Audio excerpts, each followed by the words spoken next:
Epekto sa bagyong Odette, padayong nabatyagan ilabi na sa presyo sa mga palaliton, presyo sa karne misaka usab, samtang ni Mino sinoon o gamay ang presyo sa isda.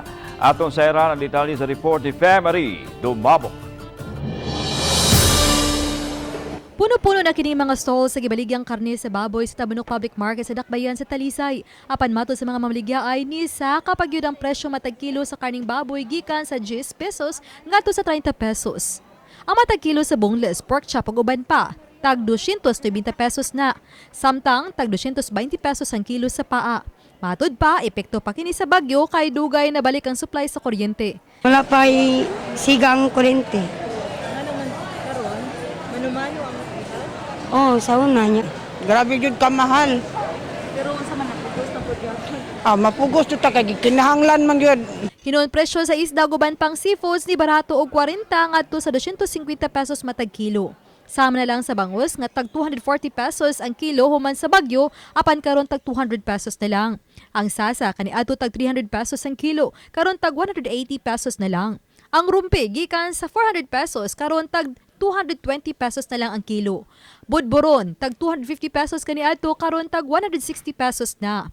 Ang duhaw tag 380 ang kilo kaniadto karon tag 300 pesos na lang.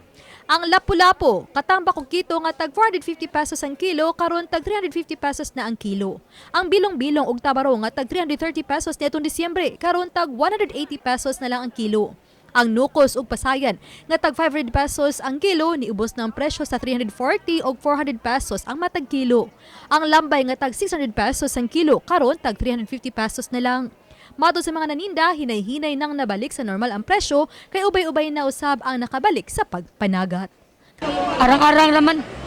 Tipis sa una ba nga mahal. Kaya murag naga naman isda. Kung panahon ni Odette, mamagay ito nanagat kayo. Ay, bawd. Kinahanglan yung isda. Kayo nga, kuwan. Nga high blood. Pero munang karon pasalamatan tang ni Pasalamat ni gamay, brato gamay. Gamay ra pod. uba ni Jun Solon. Ako si Family Dumabok. Balitang Bisdak.